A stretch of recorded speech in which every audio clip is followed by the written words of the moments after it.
So, since we're already done with The Secret of Monkey Island, now let's go jump to the sequel, Monkey Island 2: LeChuck's Revenge.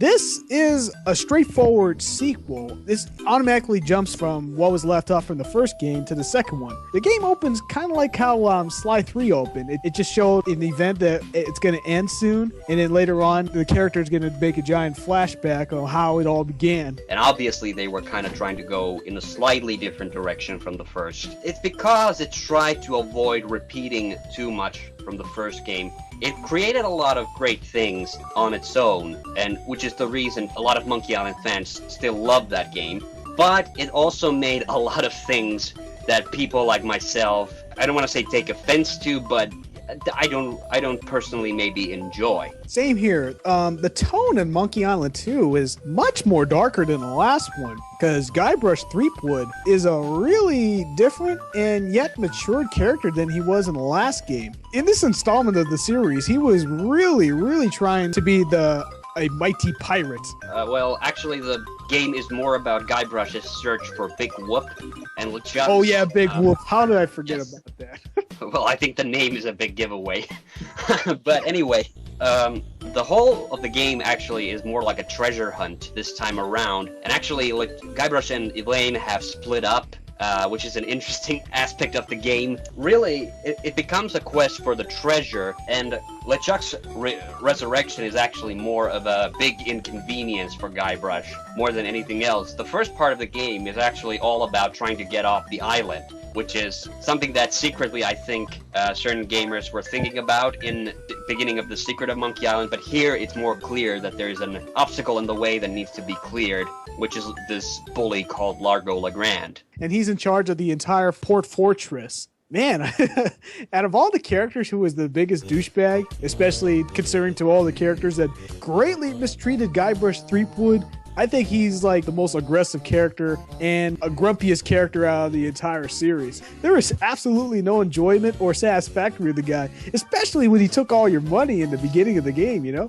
But yeah, Largo serves as initially just an obstacle for the main character, or Guybrush, and later becomes a bit of a plot device character because he plays a part in LeChuck's resurrection, but after that he kind of disappears. Which is weird because that kind of makes him very insignificant as a character. I mean, yes, he initiates a lot, but he doesn't actually do a whole lot. He just takes your money, is kind of a mean bastard, and then resurrects LeChuck. Yet still fans consider him a memorable character from the game, and, well, I don't. He does have one of the best theme songs from this game, and actually that's something I have to quickly mention is, of course, this was the introduction of the iMuse sound system, which allowed the blending of music, and that's actually one of my favorite points in the game. But you want to discuss something else, Gexup, first? Yeah, with the darker tone from Monkey Island 2, which really differentiate from its original, it gave more opportunities to show a dark side of the pirate life, and gave us even more supernatural things than the first. There were plenty of things that offered disturbing things, but also creepy moments to go along with it. It's not like The Secret of Monkey Island where you start with 3 tasks and you choose whichever to do first. Instead, almost everything is planned out and must be done in order. These puzzles are incredibly challenging, and I can appreciate challenge, but I can't say I like the single puzzle to solve in this installment of the series. Unlike the last game, the puzzles here are a bit obscure. I mean, there were plenty of obscure puzzles in the first one, but in this installment, there were just so many that just blows my mind. And it does get worse from here when there are backtracking in this game, whereas The Secret of Monkey Island, once you're out of Melee Island, you can't go back till the end of the game, which I'm not going to spoil anything. You know, my memory's not that good, but was there any insult sword fights? No, there isn't, and they actually do make a joke about it, like... Oh, I remember. That's the reason why. That's the one thing that's lacking in this installment of the series. Oh, man. The game is more about collecting the certain items that you need in order to pass some goal, whether it's the pieces of the voodoo doll to get rid of Largo, or finding the pieces of the treasure map to take you to Big Whoop. But the game is built so heavily upon giving you obstacles to overcome, and more so than before it, because, and also kind of forcing you into exploring, because every major puzzle in the game is designed in a way that you cannot complete them without acquiring something from another island. That's actually one of the new interesting innovations of this game, is that it allows you to travel to 3 different islands and solve puzzles between them. And you have to do that. You have to go to those islands. You have to find things. And that's kind of one of the big problems of Monkey Island 2, is that you do feel forced going back and backtracking and getting items that you couldn't get before. And there's a lot of figuring out. It can be a little taxing on the brain for some people. Yeah, I have to admit, the puzzles here were not as fun as the last game, and at the same time, unmemorable afterwards when you finished it. I can't even think, like I said, it's not memorable because I can't even remember a single puzzle right after the game, and I just finished it like not too long ago, and I still feel really overwhelmed. I'm trying my best not to be biased with Monkey Island 2. It just feels really dry when you play through it, especially, you were used to how fun and enjoyable the characters from the last game was, and in this one, it's like, with the dark tone, and some of the joke that they try to do, especially when they make plenty of Star Wars references, it wasn't really my cup of tea for me. I have to admit that it's really nice to see old faces like Stan being as amusing as he was trying to get himself a sale, the voodoo lady, and sooner or later you'll meet up with Elaine once again. But she was a total bitch in this game, which made her a hateful character. I can't really say that I like many of the new characters. Well, it's just hard to say. It's just that they're not that fun. Well, for the characters, I do think that there are some good ones in Monkey Island 2. It's just that what my biggest problem with Monkey Island 2 has always been how anticlimactic the game finally is. I mean, oh yeah.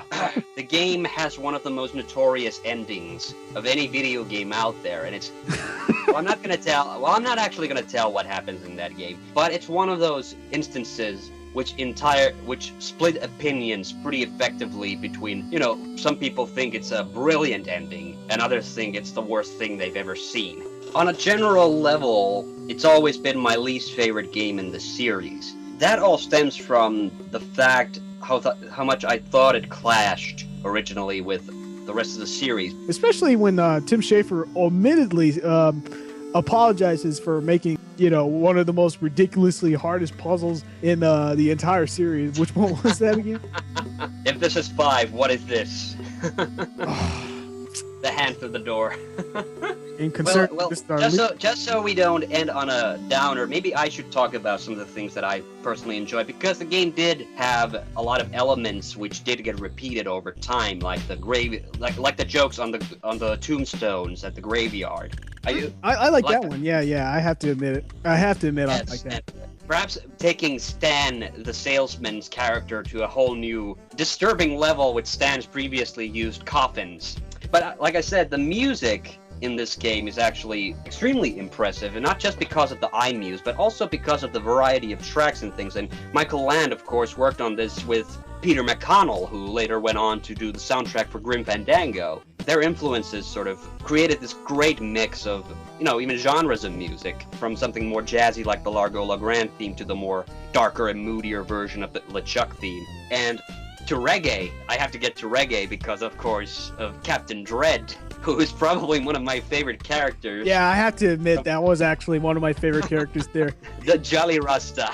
Of course, the fan favorite, Wally the cartographer. Besides Guybrush, probably the most abused character of in any Monkey Island game. There is a lot to take from Monkey Island 2, but as an overall game, definitely, it pales in my view to most of the games that came since. I definitely agree with you on that, so let's wrap up our review on Monkey Island 2 LeChuck's Revenge. My score for Monkey Island 2, I know it's a little harsh. I do like a lot of improvements that they made over the original, but I have to give this a 2 fingers out of 5. My score for Monkey Island 2 LeChuck's Revenge, I also have to give it a 2 out of 5. I recognize its some of its comedic writing as being extremely funny, it having some memorable characters and a good soundtrack, but the frustration it puts through you and the lack of reward for doing all of the stuff that the game makes you do, it's not in balance. And the tone shift I could have taken, if at least from a puzzle point of view and from a general quest point of view, it would have been a more rewarding experience. I definitely agree with you on that one. Okay, so now that we've finished the first Secret of Monkey Island, now we're going to briefly review each of the special edition of The Secret of Monkey Island and Monkey Island 2. What do you think about the special edition of The Secret of Monkey Island? I have to say that, I loved The Secret of Monkey Island. It's one of my favorite games. And despite some of the criticism that was directed at the special edition, I have to say I enjoyed it immensely. Because, like I said, from an audio design of the point of view, it has some great music, but there's also a lot of quiet moments in the game where it kind of feels it has a sort of a void-like feel. So the additional voice acting gave it an interesting, gave it a bit more life. And also the redone graphics, even though there was nothing wrong with the original graphics in my view, helped accentuate sort of visual differences between different parts of the game. Especially with Melee Island, where I complained about the sort of uniformity of the color world, shades and everything. I thought The Secret of Monkey Island livens up a game which has not lost its appeal for me. Some people may have a slightly harder time getting into because it's aged in certain other ways. I would have to say the special edition of The Secret of Monkey Island is a full price done deal. Whatever price that they're offering online, it's worth every penny of it because they put in the music, they put in the voice acting, and most importantly, sometimes it's really hard to see some of the characters, like I said. You don't have to use your imagination like the original one to that character to actually give him a good look. Instead, they give you like a better visual, a more jungle-like feel that totally fits the atmosphere. And not to mention that, with the voice acting, it just made the sense of humor a lot more funnier rather than feeling like you're reading a YouTube text or something like that. But other than that, if you haven't got the special edition of Monkey Island, I'm going to say right now that this is a great entry for those who haven't played an adventure game yet. I also love the feature that it did not totally ignore the original, because you can actually change it from the new HD look, and you can switch it to any given time to the old classical look within a press of a button. To this very day, that has so many remakes out there, I've never seen a remake that actually lets you change from the original look and the old look and vice versa at any time the player wants. You may disagree with me of having me say that this is one of the best remakes ever created, but with having the feature of changing from the HD look to the classical look whenever the player wants, there is no argument that it's perhaps one of the most faithful remakes I have ever seen in video games. But here, the special edition of Secret of Monkey Island, it just refuses to ignore the original. Many occasions when I'm playing the game, the special edition, by the way, I always love to see, oh man, I'm in this new scene. Let me see what it looks like in the original edit, and it was like, whoa, we definitely came a long way here. I definitely love Monkey Island, the special edition. Okay. One more comment on the music. I do have to say that one thing I had a bit of a bad reaction to was that the way they redid the theme song was actually, I like the original intensity of the theme song in the original version and kind of missed that in the more laid-back, relaxed version. But I do have to give the composer, I forgot his name, who redid the music, I do have to give him credit for livening up the music as well, putting a lot of effort into it. And also because of he also got Peter McConnell to come back and play violin on the soundtrack of the Ghost Ship Shuffle, and even contributed a completely new violin solo to that part of the game. So it does add some new elements, but they're all very welcome elements to me, in my view. And yes. Now let's go talk about the special edition of Monkey Island 2. Even though we already stated our opinions on how much we kind of disliked, okay, not kind of, totally dislike Monkey Island 2, I have to say that the special edition of Monkey Island 2 made it much more bearable than the original Monkey Island 2.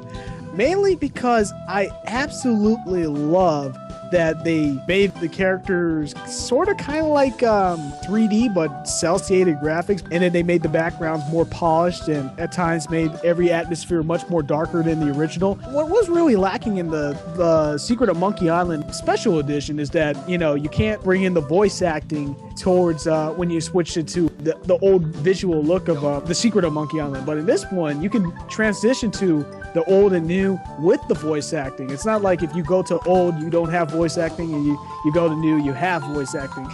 And also, they also have a commentary of the people who was working on Monkey Island 2. Like, for example, Tim Schafer, where he explained how much he apologized for giving us that hateful puzzle that I don't want to discuss. And they basically got the core three people, so Ron Gilbert, Dave Grossman, and Tim Schafer. Yeah, in a nutshell, what do you think was a better special edition? I also appreciate the commentary, and I really appreciate having the voice, getting to play with the old graphics, but with the voice acting. But I cannot forgive LucasArts for leaving so many of the bugs into the Xbox version of this special edition release. They were fixed for the PC version, and I cannot forgive them that they haven't done it for the Xbox. You know, the walk animation bug with LeChuck, the whole Rapscallion sequence being completely disjointed, the Bone song, which I was looking forward to, you know, they fucked it up. They half the time the lyrics didn't fit the music, and those things just really annoyed me. It just, even though they put a lot of effort into the new graphic look, and well, from the musical standpoint, it wasn't quite as much of an improvement or quite as much of a big surprise. You know, they didn't alter the tunes all that much. I miss having the opening. They cut out the opening sort of the opening credits sequence that was originally in the game from the. It's been restored in the PC version, but it's still not in the Xbox version. So there was so much unnecessary removal of things, and even some censorship or sort of censorship when they removed the references to Nintendo and Visa, probably because of copyright reasons. Some of those things, they just bugged the hell out of me. But still, you know, so for those reasons alone, I think the Secret of Monkey Island Special Edition is better. The Monkey Island 2 Special Edition is worth getting for the voice acting and the commentary. Now, in deciding which Special Edition was better, I will have to agree with you, Hunno, that the Secret of Monkey Island Special Edition was better than the Special Edition of Monkey Island 2. Not just because I disliked Monkey Island 2 compared to the Secrets of Monkey Island, but as you mentioned, it's the bugs and everything. But there is no argument that made Monkey Island 2 a must-buy is definitely the commentary and the voice acting. But other than that, let's move on to our next game.